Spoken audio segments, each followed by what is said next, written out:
and you have to do something about it. On the world stage, America is respected again like it has never been respected before. You think about 2 years ago, 3 years ago, 4 years ago, or 1 year ago, we were a laughingstock all over the world. At the NATO summit in June, virtually all NATO members formally committed to increase defense spending at my request from 2% to 5% of GDP, making our alliance far stronger and more powerful than it was ever before. In May, I traveled to the Middle East to visit my friends and rebuild our partnerships in the Gulf and those valued relationships with Saudi Arabia, Qatar, and the UAE and other countries are now, I believe, closer than ever before. My administration has negotiated one historic trade deal after another, including with the United Kingdom, the European Union, Japan, South Korea, Vietnam, Indonesia, the Philippines, Malaysia, and many, many others. Likewise, in a period of just 7 months, I have ended 7 unendable wars. They said they were unendable. You're never going to get them solved. Some were going for 31 years, 2 of them, 31, think of it, 31 years. One was 36 years. One was 28 years. I ended 7 wars. And in all cases, they were raging with countless thousands of people being killed. This includes Cambodia and Thailand, Kosovo and Serbia, the Congo and Rwanda, a vicious, violent war that was, Pakistan and India, Israel and Iran, Egypt and Ethiopia, and Armenia and Azerbaijan. It included all of them. No president or prime minister, and for that matter, no other country has ever done anything close to that. And I did it in just 7 months. It's never happened before. There's never been anything like that. I'm very honored to have done it. It's too bad that I had to do these things instead of the United Nations doing them.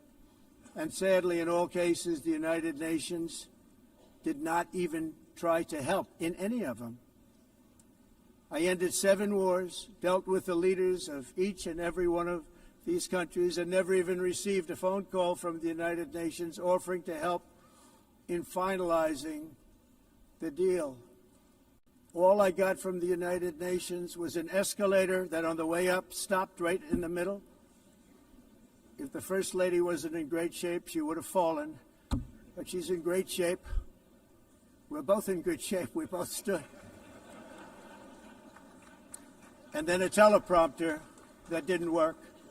These are the 2 things I got from the United Nations, a bad escalator and a bad teleprompter. Thank you very much. And by the way, it's working now. It just went on. Thank you. I think I should just do it the other way. It's easier. Thank you very much. I didn't think of it at the time because I was too busy working to save millions of lives. That is the saving and stopping of these wars. But later I realized that the United Nations wasn't there for us. They weren't there. I thought of it really after the fact, not during these negotiations, which were not easy. That being the case, what is the purpose of the United Nations? The UN has such tremendous potential. I've always said it. It has such tremendous, tremendous potential.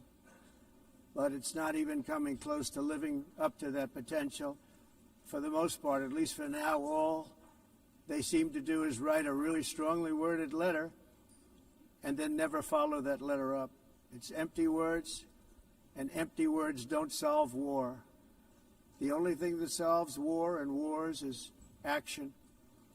Now, after ending all of these wars and also earlier negotiating the Abraham Accords, which is a very big thing for which our country received no credit, never receives credit. Everyone says that I should get the Nobel Peace Prize for each one of these achievements. But for me, the real prize will be the sons and daughters who live to grow up with the mothers and fathers, because millions of people are no longer being killed in endless and unglorious wars. What I care about is not winning prizes, it's saving lives. We saved millions and millions of lives with the 7 wars. And we have others that we're working on, and you know that. Many years ago, a very successful real estate developer in New York, known as Donald J. Trump, I bid on the renovation and rebuilding of this very United Nations complex. I remember it so well. I said at the time that I would do it for $500 million, rebuilding everything. It would be beautiful. I used to talk about, I'm going to give you marble floors. They're going to give you terrazzo. I'm going to give you the best of everything. You're going to have mahogany walls. They're going to give you plastic. But they decided to go in another direction, which was much more expensive at the time, and which actually produced a far inferior product. And I realized that they did not know what they were doing when it came to construction, and that their building concepts were so wrong, and the product that they were proposing to build was so bad and so costly. It was going to cost them a fortune. And I said, and wait till you see the overruns. Well, I turned out to be right. They had massive cost overruns and spent between $2 and $4 billion on the building and did not even get the marble floors that I promised them. You walk on terrazzo. Do you notice that? As far as I'm concerned, frankly, looking at the building and getting stuck on the escalator, they still haven't finished the job. They still haven't finished. That was years ago. The project was so corrupt that Congress actually asked me to testify before them on the tremendous waste of money, because it turned out that they had no idea what it was, but they knew it was anywhere between $2 and $4 billion as opposed to $500 million with a guarantee. But they had no idea, and I said it cost much more than $5 billion. Unfortunately, many things in the United Nations are happening just like that, but on an even much bigger scale, much, much bigger. Very sad to see. Whether the UN can manage to play a productive role, I've come here today to offer the hand of American leadership and friendship to any nation in this assembly that is willing to join us in forging a safer, more prosperous world. And it's a world that we'll be much happier with. A dramatically better future is within our reach. But to get there, we must reject the failed approaches of the past and work together to confront some of the greatest threats in history. There is no more serious danger to our planet today than the most powerful and destructive weapons ever devised by man, of which the United States, as you know, has many. Just as I did in my first term, I've made containing these threats a top priority, starting with the nation of Iran. My position is very simple. The world's #1 sponsor of terror can never be allowed to possess the most dangerous weapon. That's why, shortly after taking office, I sent the so-called Supreme Leader a letter making a generous offer. I extended a pledge of full cooperation in exchange for a suspension of Iran's nuclear program. The regime's answer was to continue their constant threats to their neighbors and U.S. interests throughout the region, and some great countries that are right nearby. Today, many of Iran's former military commanders, in fact, I can say almost all of them, are no longer with us. They're dead. And 3 months ago, in Operation Midnight Hammer, 7 American B-2 bombers dropped the 14 30,000-pound each bombs on Iran's key nuclear facilities, totally obliterating everything. No other country on earth could have done what we did. No other country has the equipment to do what we did. We have the greatest weapons on earth. We hate to use them. But we did something that for 22 years people wanted to do. With Iran's nuclear enrichment capacity demolished, I immediately brokered an end to the 12-day war, as it's called, between Israel and Iran, with both sides agreeing to fight no longer. As everyone knows, I have also been deeply engaged in seeking a ceasefire in Gaza. Have to get that done We have to get it done. Unfortunately, Hamas has repeatedly rejected reasonable offers to make peace. We can't forget October 7th, can we? Now, as if to encourage continued conflict, some of this body is seeking to unilaterally recognize a Palestinian state. The rewards would be too great for Hamas terrorists for their atrocities. This would be a reward for these horrible atrocities, including October 7th, even while they refuse to release the hostages or accept a ceasefire. Instead of giving to Hamas and giving so much, because they've taken so much, they have taken so much. This could have been solved so long ago. But instead of giving in to Hamas's ransom demands, those who want peace should be united with one message: release the hostages now. Just release the hostages now.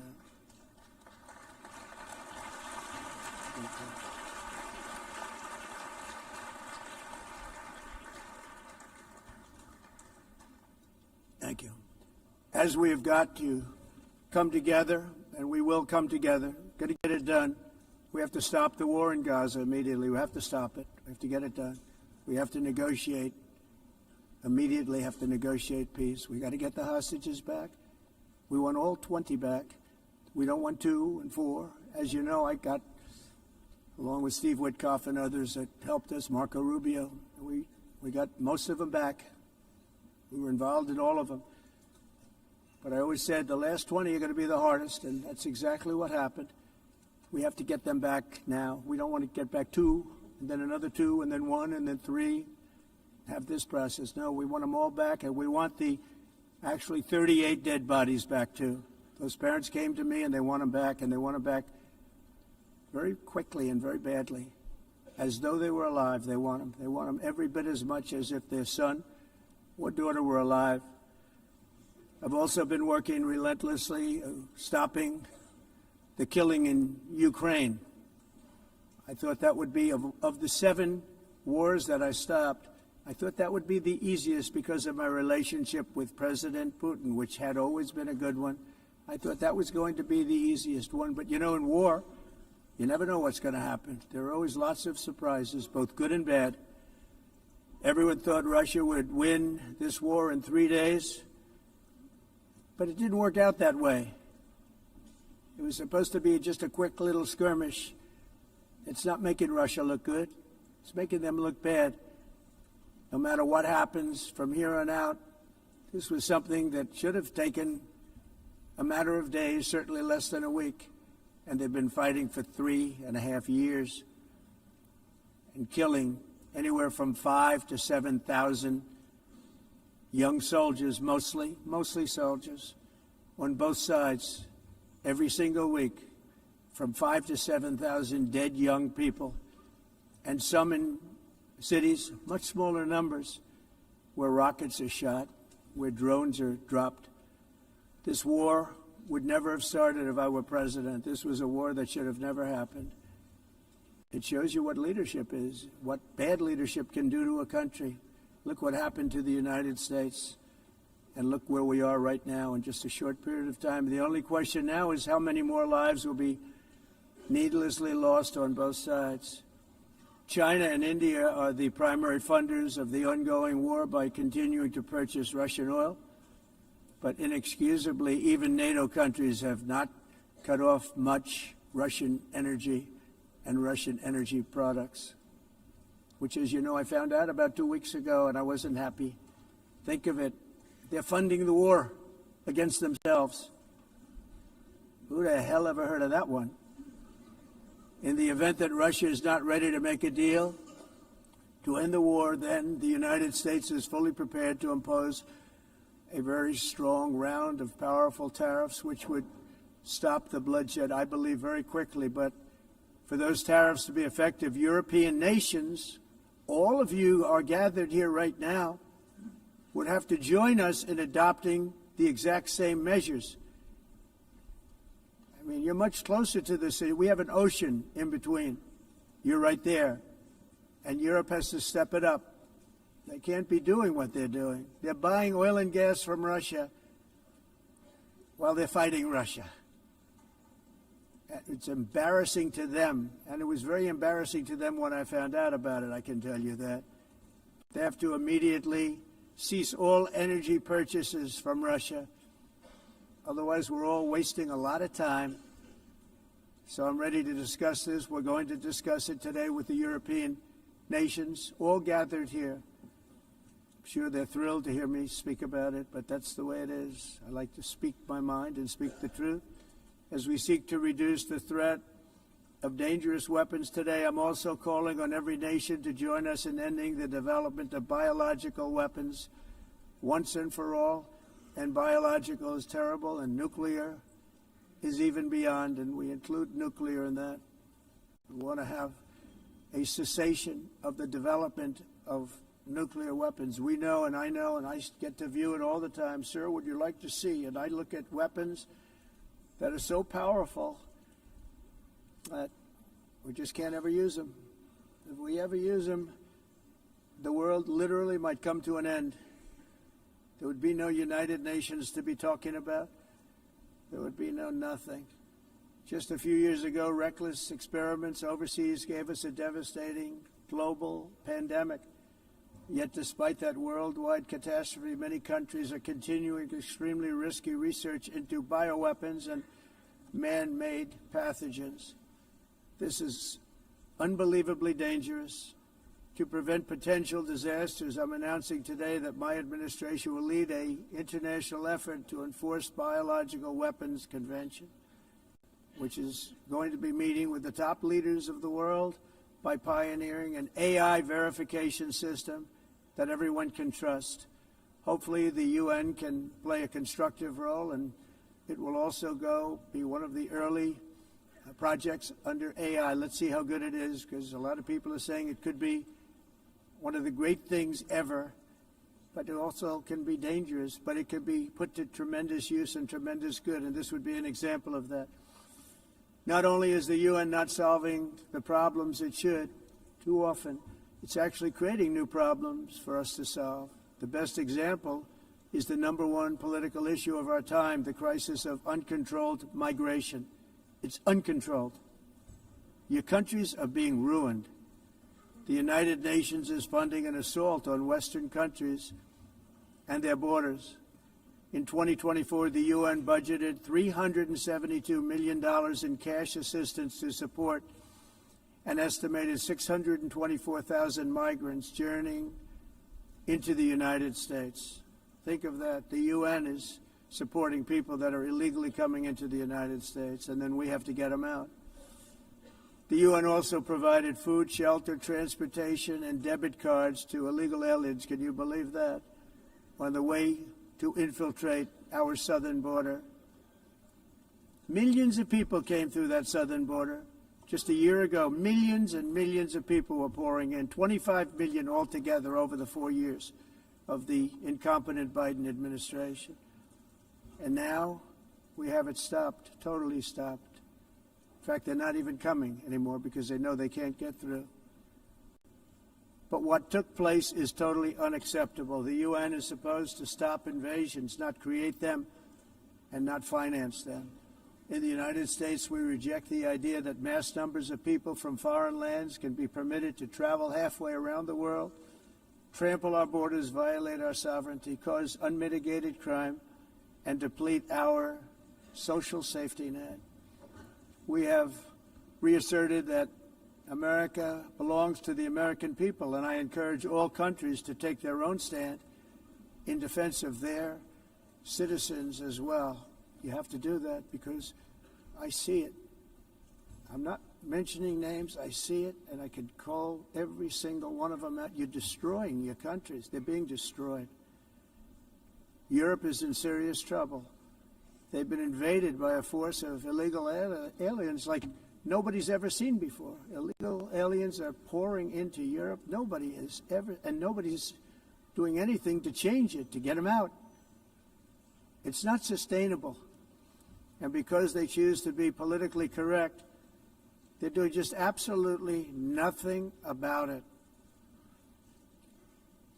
And I have to say, I look at London, where you have a terrible mayor, terrible mayor, and it's been so changed, so changed. Now they want to go to Sharia law, but you're in a different country. You can't do that. Both the immigration and their suicidal energy ideas will be the death of Western Europe if something is not done immediately. This cannot be sustained. What makes the world so beautiful is that each country is unique.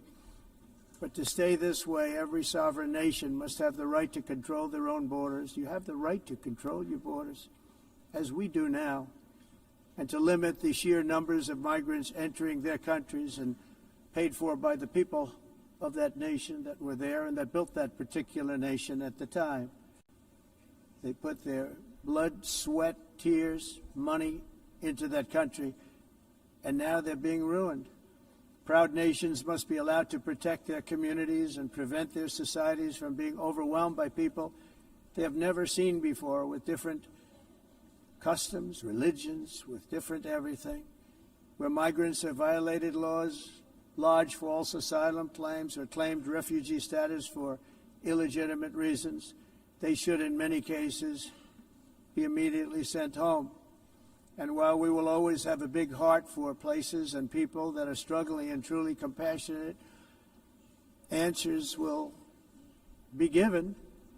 We have to solve the problem, and we have to solve it in their countries, not create new problems in our countries. And we are very helpful to a lot of countries that are just not able to send their people anymore. They used to send them to us in caravans of 25,000, 30,000 people each. These massive caravans of people pouring into our country, totally unchecked and unvetted. But not anymore. According to the Council of Europe, in 2024, almost 50% of inmates in German prisons were foreign nationals or migrants. In Austria, the number was 53% of the people in prisons were from places that weren't from where they are now. In Greece, the number was 54%, and in Switzerland, beautiful Switzerland, 72% of the people in prisons are from outside of Switzerland. When your prisons are filled with so-called asylum seekers who repaid kindness, and that's what they did, they repaid kindness with crime, it's time to end the failed experiment of open borders. You have to end it now. See, I can tell you, I'm really good at this stuff. Your countries are going to hell. In America, we've taken bold action to swiftly shut down uncontrolled migration. Once we started detaining and deporting everyone who crossed the border and removing illegal aliens from the United States, they simply stopped coming. They're not coming anymore. We're getting a lot of credit, but they're not coming anymore. This was a humanitarian act for all involved, because on the trips up, thousands of people a week were dying. Women were being raped. Nobody's ever seen anything like it. Raped, horribly beaten, raped. On the trip up, the journey up, it was a long walk. It was a long, arduous journey, indeed. And it was also a historic victory against human trafficking throughout the region. What we did was a victory, and we saved so many lives of people that wouldn't make the journey. That journey was loaded up with death. Loaded up with death. Dead bodies all along the roads of jungles to get up. They go through jungles, they go through areas so hot you couldn't breathe. They were dying of suffocation, areas so hot that you couldn't breathe. Dead bodies all over.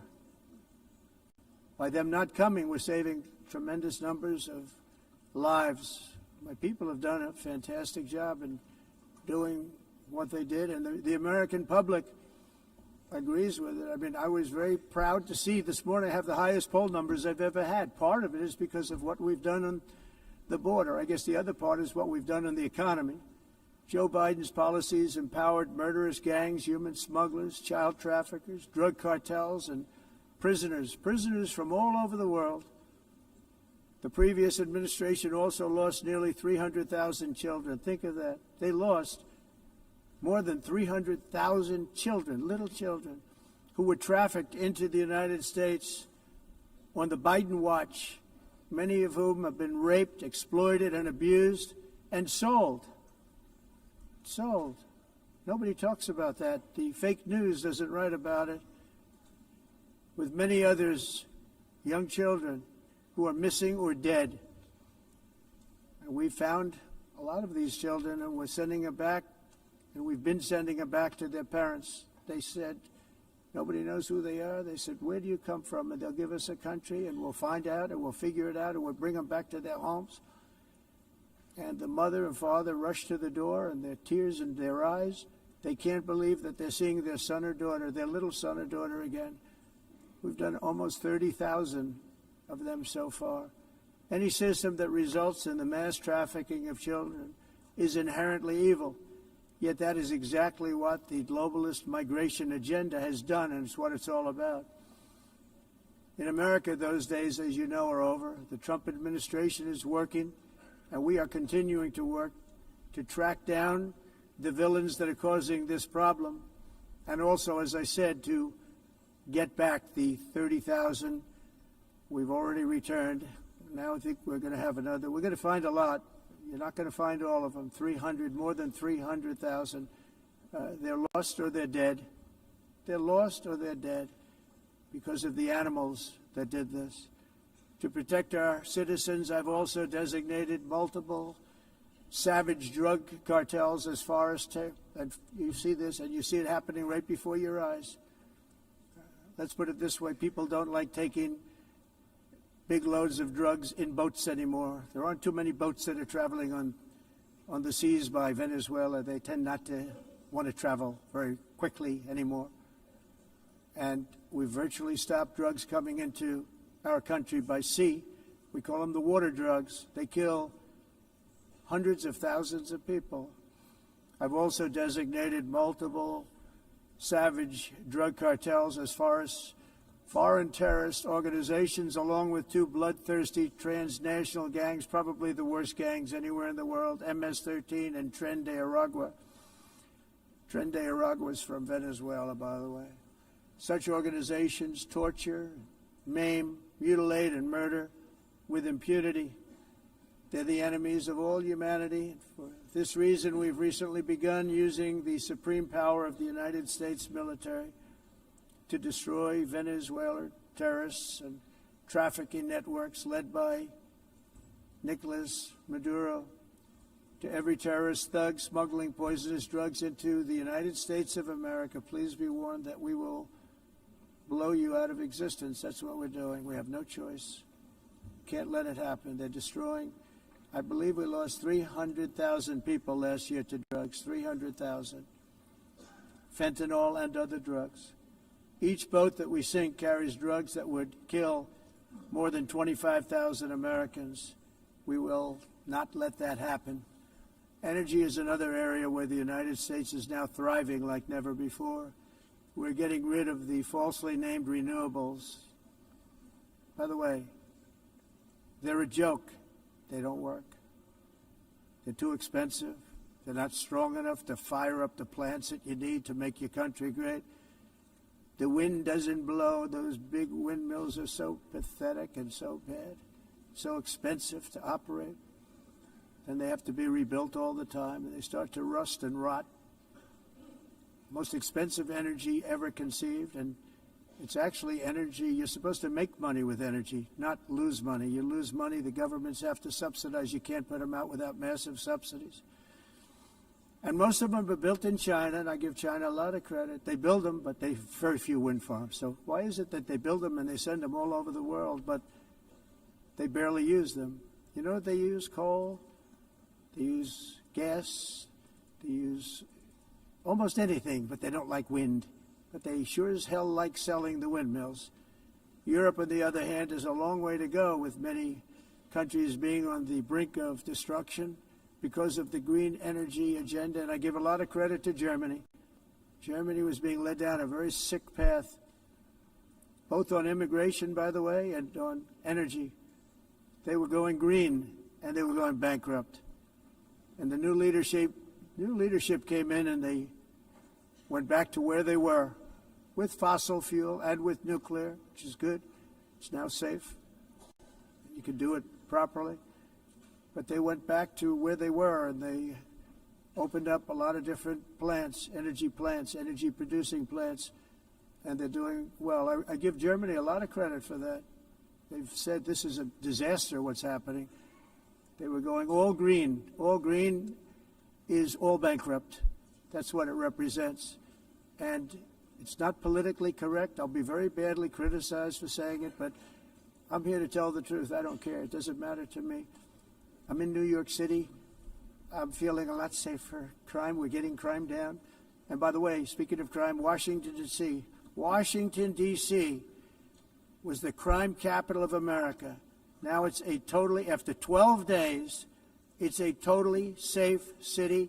Everyone's going out to dinner. They're going out to restaurants. Your wife can walk down the middle of the street with or without you. Nothing's going to happen. My people have done a fantastic job. And yes, I called in the National Guard, and the National Guard took care of business, and they weren't politically correct, but they took care of business. We got 1,700 career criminals out, brought them back to where they came from, the countries where they came from, or put them in jails. Washington, D.C. is now a totally safe city again, and I welcome you to come. In fact, we'll have dinner together at a local restaurant, and we'll be able to walk. We don't have to go by an armor-plated vehicle. We'll walk right over there from the White House.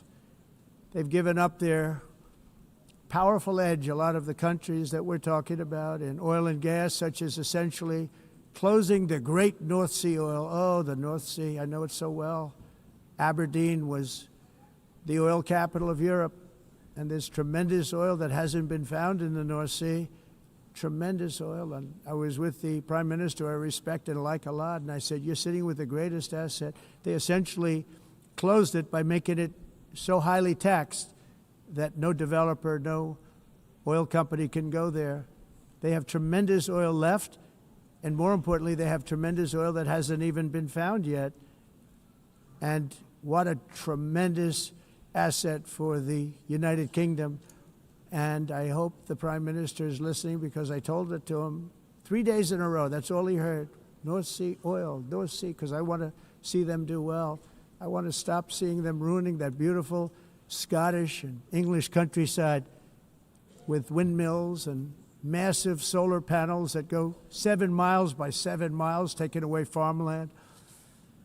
But we're not letting this happen in America. In 1982, the executive director of the United Nations Environmental Program predicted that by the year 2000, climate change would cause a global catastrophe. He said that it will be irreversible, as any nuclear holocaust would be. This is what they said at the United Nations. What happened? Here we are. Another UN official stated in 1989 that within a decade, entire nations could be wiped off the map by global warming. Not happening. You know, it used to be global cooling. If you look back years ago in the 1920s and the 1930s, they said, global cooling will kill the world. We have to do something. Then they said global warming will kill the world, but then it started getting cooler, so now they could just call it climate change, because that way they can't miss. It's climate change, because if it goes higher or lower, whatever the hell happens, there's climate change. It's the greatest con job ever perpetrated on the world, in my opinion. Climate change, no matter what happens, you're involved in that. No more global warming, no more global cooling. All of these predictions made by the United Nations and many others, often for bad reasons, were wrong. They were made by stupid people that have cost their countries fortunes and given those same countries no chance for success. If you don't get away from this green scam, your country is going to fail. And I'm really good at predicting things, you know. They actually said during the campaign they had a hat, the best-selling hat. Trump was right about everything.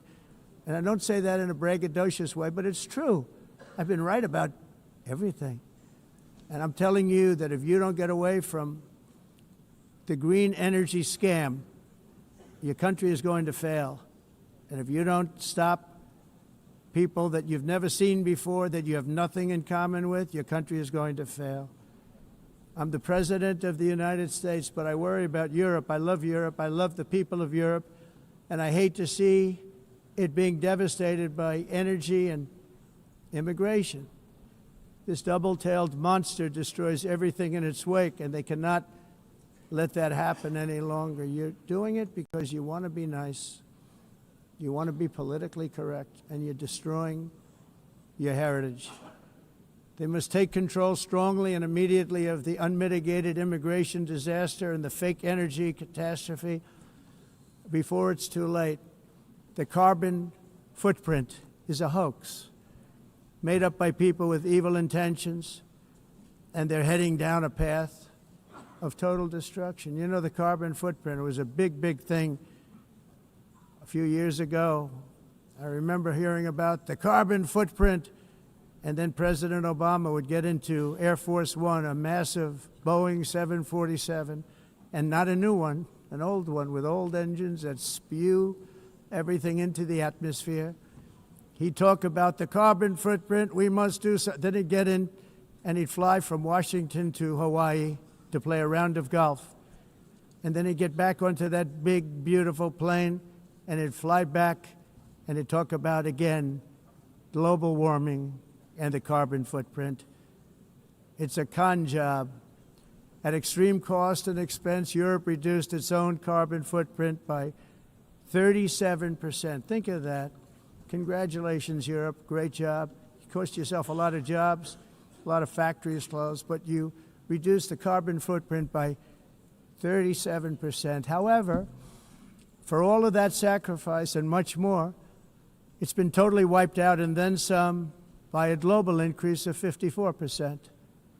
Much of it coming from China and other countries that are thriving around China, which now produces more CO2 than all the other developed nations in the world. So all of these countries are working so hard on the carbon footprint, which is nonsense, by the way. It's nonsense. You know, it's interesting. In the United States, we have still radicalized environmentalists, and they want the factories to stop. Everything should stop. No more cows. We don't want cows anymore. I guess they want to kill all the cows. They want to do things that are just unbelievable, and you have it too.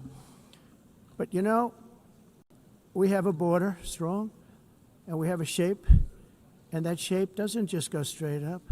That shape is amorphous when it comes to the atmosphere. And if we had the most clean air, and I think we do, we have very clean air. We have the cleanest air we've had in many, many years. But the problem is that other countries, like China, which has air that's a little bit rough, it blows. And no matter what you're doing down here, the air up here tends to get very dirty because it comes in from other countries where their air isn't so clean. And the environmentalists refuse to acknowledge that. Same thing with garbage. In Asia, they dump much of their garbage right into the ocean. And over about a 1 week and 2 week journey, it flows right past Los Angeles. You've seen it. Massive amounts of garbage, almost too much to do anything about, flowing past Los Angeles, past San Francisco, and then somebody will get in trouble because he dropped a cigarette on the beach. The whole thing is crazy. The primary effect of these brutal green energy policies has not been to help the environment, but to redistribute manufacturing and industrial activity from developed countries that follow the insane rules that are put down to polluting countries that break the rules and are making a fortune. They're making a fortune. European electricity bills are now 4 to 5 times more expensive than those in China, and 2 to 3 times higher than the United States. And our bills are coming way down. You probably see that our gasoline prices are way down. You know, we have an expression, drill, baby, Nós reduzimos os custos de energia porque nós faremos como vamos fazer tudo isso, reduzir os custos de energia, e os custos diminuíram nos Estados Unidos. Very uncommon to see one in some of these countries. Por exemplo, se você olhar electric costs are so high.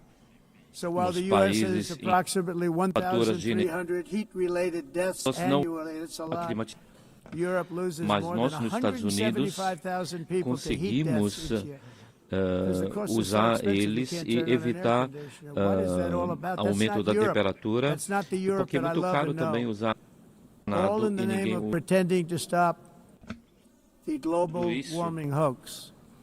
The entire globalist A concept of asking successful industrialized nations to inflict Esse pain on agenda themselves mundialista não and tem nenhum radically sentido. disrupt their entire societies must be rejected completely and totally, and it must be immediate. That's why in America I withdrew from the fake Paris Climate Accord, where, by the way, America was paying so much more than every country.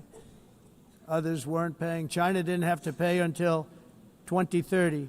Russia was given an old standard that was easy to meet, a 1990 standard. But for the United States, we're supposed to pay like $1 trillion. And I said, this is another scam. The fact is, the United States has been taken advantage of by the world for many, many years, but not any longer, as you probably noticed. I unleashed massive energy production and signed historic executive orders to hunt for oil, but we don't have to do much hunting because we have the most oil of any nation anywhere, oil and gas in the world. And if you add coal, we have the most of any nation in the world. Clean, I call it clean, beautiful coal. You can do things today with coal that you couldn't have done 10 years ago, 15 years. So I have a little standing order in the White House. Never use the word coal, only use the words clean, beautiful coal. Sounds much better, doesn't it? But we stand ready to provide any country with abundant, affordable energy supplies if you need them, when most of you do. We're proudly exporting energy all over the world. We're now the largest exporter. In the United States, we want trade and robust commerce with all nations, everybody. We want to help nations. We're going to help nations. But it must also be fair and reciprocal. The challenge with trade is much the same with climate. The countries that followed the rules, all their factories have been plundered. It's really sad to watch. They've been broken. They've been broken by countries that broke the rules. That's why the United States is now applying tariffs to other countries, and much as these tariffs were for many years applied to us, uncontrollably applied to us. We've used tariffs as a defense mechanism under the Trump administration, including my first term, where hundreds of billions of dollars in tariffs were taken in. And by the way, we had the lowest inflation, and now we have very low inflation. The only thing different is that we have hundreds of billions of dollars flowing into our country.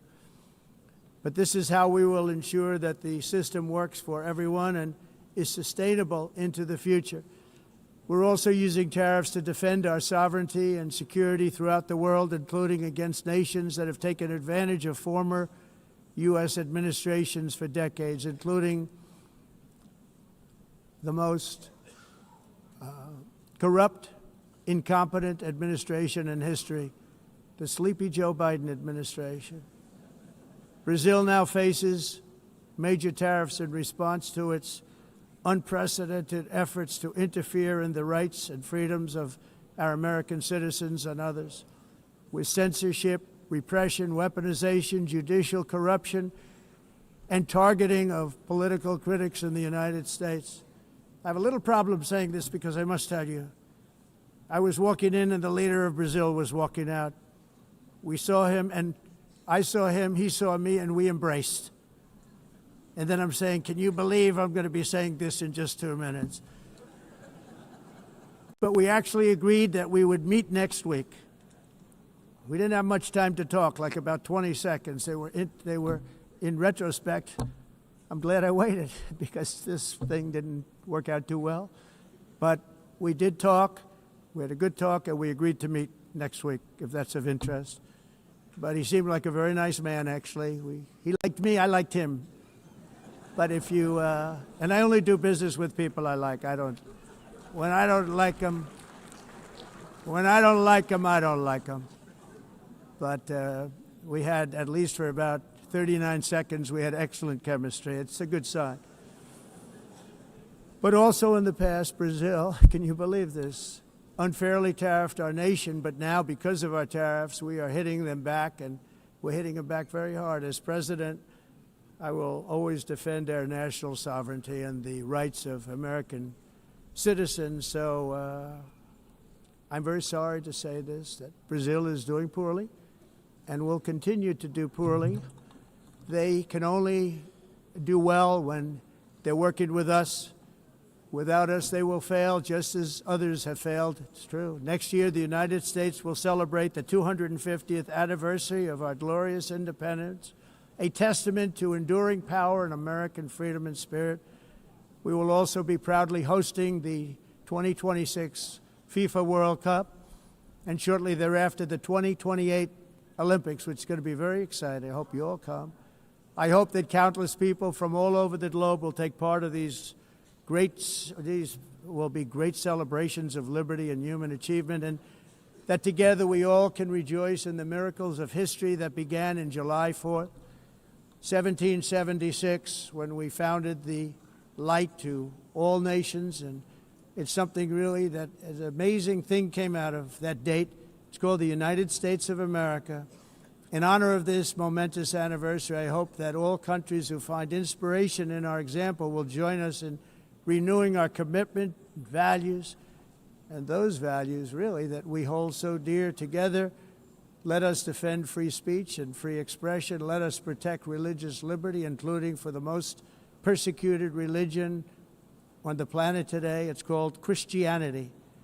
And let us safeguard our sovereignty and cherish qualities that have made each of our nations so special, incredible, and extraordinary. In closing, I just want to repeat that immigration and the high cost of so-called green renewable energy is destroying a large part of the free world and a large part of our planet. Countries that cherish freedom are fading fast because of their policies on these two subjects. You need strong borders and traditional energy sources if you are going to be great again. Whether you have come from north or south, east or west, near or far, every leader in this beautiful hall today represents a rich culture, a noble history, and a proud heritage that makes each nation majestic and unique, unlike anything else in human history or any other place on the face of the earth. From London to Lima, from Rome to Athens, from Paris to Seoul, from Cairo to Tokyo and Amsterdam to right here in New York City, we stand on the shoulders of the leaders and legends, generals and giants, heroes and titans who won and built our beloved nations, all of our nations, with their own courage, strength, spirit, and skill. Our ancestors climbed mountains, conquered oceans, crossed deserts, and trekked over wide open plains. They charged into thunderous battles, plunged into grave dangers, and they were soldiers and farmers and workers and warriors and explorers and patriots. They built towns into cities, tribes into kingdoms, ideas into industries, and small islands into mighty empires. You're a part of all of that. They were champions for their people who never gave up and who never, ever gave in. Their values defined our national identities. Their visions forged our magnificent destiny. Everybody in this room is a part of it in your own way. Each of us inherits the deeds and the myths, the triumphs, the legacies of our own heroes and founders who so bravely showed us the way. Our ancestors gave everything for homelands that they defended with pride, with sweat, with blood, with life, and with death. Now the righteous task of protecting the nations that they built belongs to each and every one of us. So together let us uphold our sacred duty to our people and to our citizens. Let us protect their borders, ensure their safety, preserve their cultures, treasure, and traditions, and fight, fight, fight for their precious dreams and their cherished freedoms. And in friendship and really a beautiful vision, let us all work together to build a bright, beautiful planet, a planet that we all share, a planet of peace and a world that is richer, better, and more beautiful than ever before. That can happen. It will happen. It will happen, and I hope it can happen and start right now, right at this moment. We'll turn it around. We're going to make our countries better, safer, more beautiful. We're going to take care of our people. Thank you very much. It's been an honor. God bless the nations of the world. Thank you very much. Bye.